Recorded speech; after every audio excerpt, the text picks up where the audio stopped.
Now then, you're welcome along. So we are looking ahead to the game in the World Cup thus far in many respects. Ireland against South Africa in Paris this Saturday. Very happy to say we're joined in studio by Andrew Trimble, Fiona Hayes and Ian McKinley.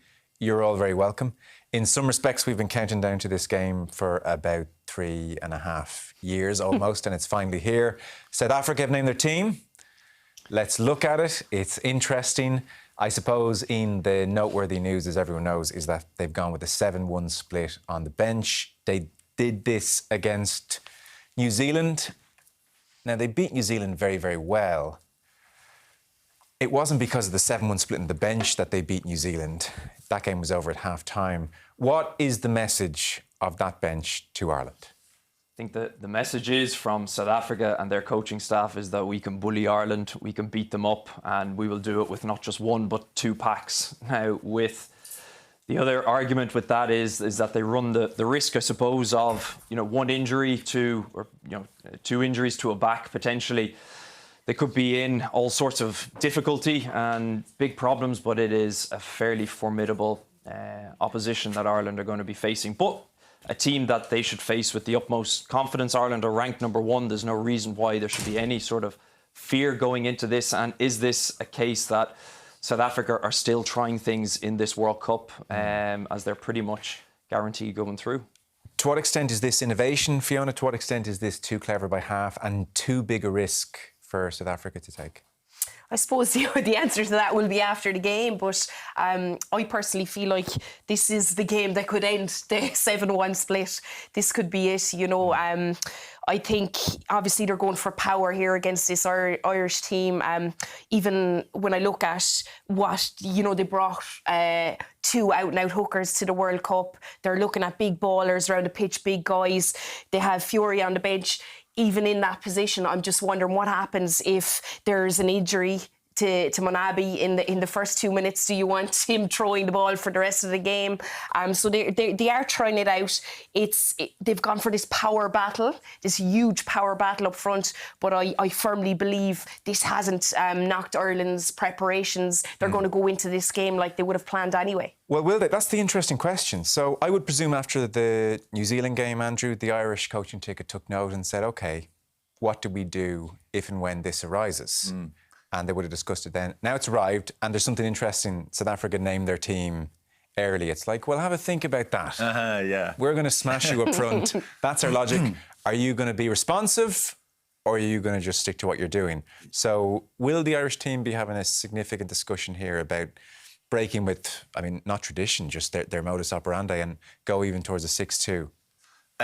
For me anyway, I don't think it's the right thing to do to go towards 6-2. I think... Why not? A number of weeks ago, because I think South Africa, if you play their game, you lose. You come off second best. I think you try and shift them around. Not that that's easy to do, but if you try and go toe-to-toe, if you try and deal with their physicality, with our own version of physicality, we'll be slightly less physical. And you play their game, you play by their rules, and you lose. But does anybody think... Will anyone be around that coaching ticket be saying, look, I hear you, I agree with you, and yet I'm just imagining 7 forwards coming on around the 55th minute. And is a 5-2 split or 5-3 split able to cope with that? I think so. I think the best way to cope with it is not to buy into it, because 7 Springboks forwards, and even just the thought of that, and as you say, this happened 4 weeks ago, and that's just enough time to kind of stew on it and think about it, and think about it and have maybe a couple of meetings about it, a couple of conversations, but don't overthink it. Then you start overthinking it and you start wondering, what are we doing? Should we react to that or not? And I just find it's a game of chess. The whole thing is a game of chess. And I just think Razi and Jackie and those guys, they know that this is potentially playing havoc. Yes. And there's, on the surface of it, you look at the Springboks where they're at the minute, injuries all over the park, huge injuries, disruptive injuries, the risk with the 7-1. You could argue, if you look at that, you're like, it's chaos. It's chaos is the objective way to look at that. But then you just think, these lads know what they're at and they're kind of up to something. And I just don't know if they are or not, but the fact that we're guessing means they're in our heads. And I think that's the genius of Rassie Erasmus, isn't it? Is that there is all this sort of chaos at the moment with the injuries and Pollard coming back in, but yet this is the big talking point of the game. But it is just a formidable pack that they have. But again, it could cause all sorts of problems for them. As you said, Joe, that game against New Zealand, there weren't that theory of the 7-1 Yeah. wasn't necessarily tested. This Irish team is in a different place to what New Zealand were 4 weeks ago even. And you would imagine and hope that they will test that absolutely to the max. So am I right in saying none of you, if you were asked by Andy Farrell and he said, what do you think? None of you would suggest responding with a 6-2? No. I would agree with a 5-3. Yeah. I think it's worked for Ireland, and that's Ireland have to play Ireland's game to beat South Africa. We saw that in the 1916 victory, last year, where Ireland, had a great amount of variation in their play, but also got that physicality right. As Trimby said, if you go physicality against South Africa, like we saw with Scotland, you're just going to come out the wrong end. Yeah, because I suppose, Fiona, if you went 6-2, it would be, well, Murray, you probably have to have cover for 10, so that's Jack Crowley seems to be the consensus increasingly. And then what you're saying to Robbie Henshaw, for instance, you're amazing, you've been great for a long time, but you're not in, and that's a big sacrifice. Yeah, it's a huge sacrifice, and I think the lads have it spot on. Ireland have to concentrate on their game plan and what has worked for them in the past, and it definitely has. And I think key to it will be to hold on to that ball.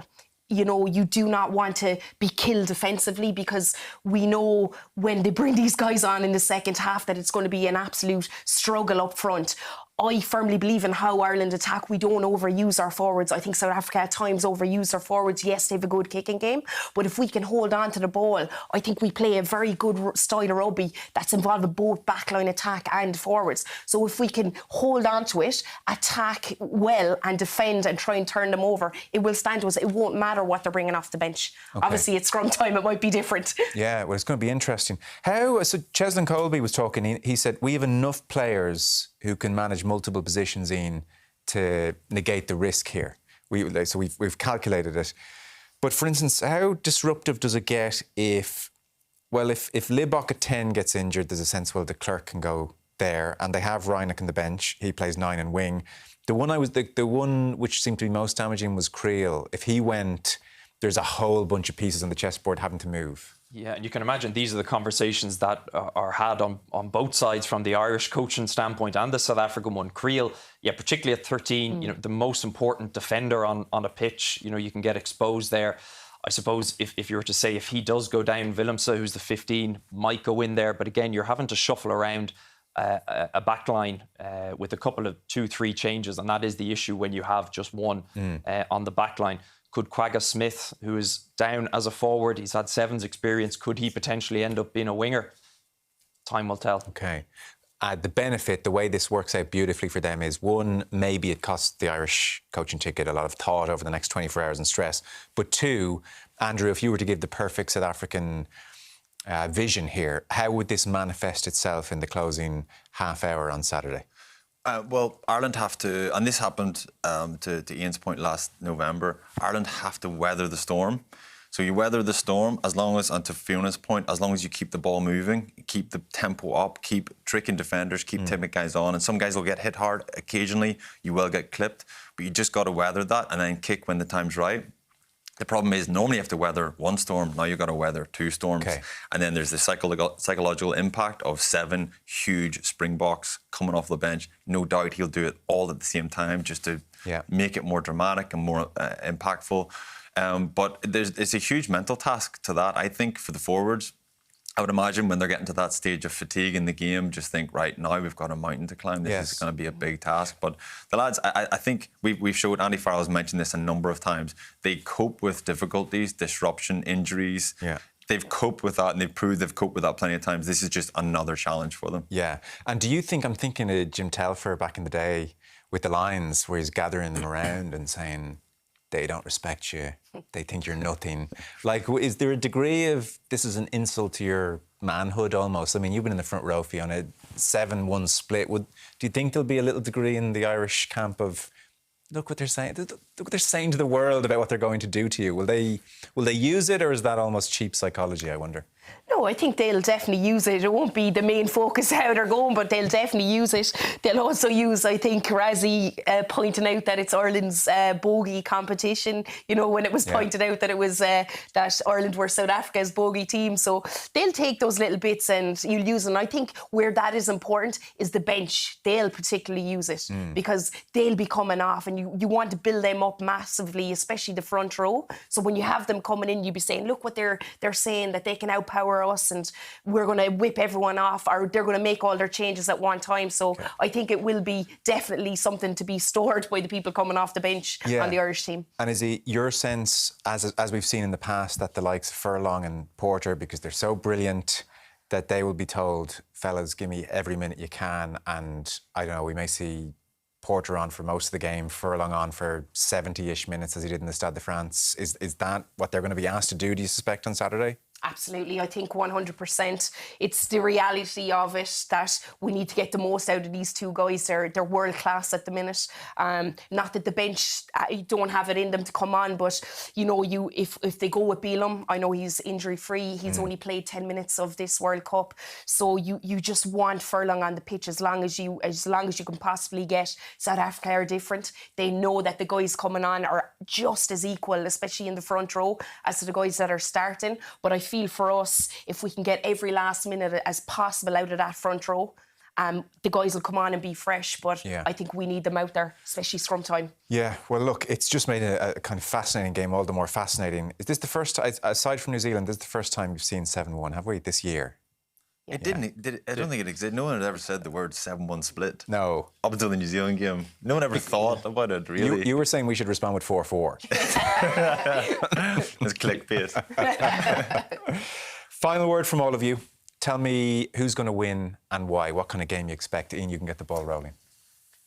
I think to say physicality, a physical game is stating the obvious, but I think this will be the game of the tournament so far for the purist. I do think Ireland will win. It'll be tight, go right down to the wire. We haven't factored in, we've talked about South Africa's physicality. Lebok as their main kicker, his success rate at goal kicking is poor. Ireland has one of the best goal kickers of all time there. If it gets down to that battle, Ireland are going to come out on top. So I would just envisage that Ireland will win just about. Fiona? Yeah, I'm the same. I think Ireland will. I think we've been building with it with every game they've played, including the warm-up games. I think they've mentally been preparing for this game since the tournament started. And I feel like just looking in how they attack, things are starting to click, and I'm excited to seeing that in the match. Andrew, final word. You were a touch worried about Ireland's form, warm-up games, and maybe even a little bit Romania-Tonga, but based on what you said about South Africa being in chaos, are you leaning towards Ireland as well? Only because we're all very patriotic. We're all leaning towards Ireland. There's an element of naivety there. We're all hoping. I'm hoping anyway. All of the trick cards have been played by Razzie and the Springboks and all the mind games in the run up to the game. I'm certain Ireland have a couple of tricks up their sleeves. A couple of power plays off phase play, off set piece. They'll have something to outsmart this South African defence, and if they execute, it could be a good day for us. It's going to be a cracker, we're agreed on that much. My thanks to Andrew Trimble, Fiona Hayes and Ian McKinley.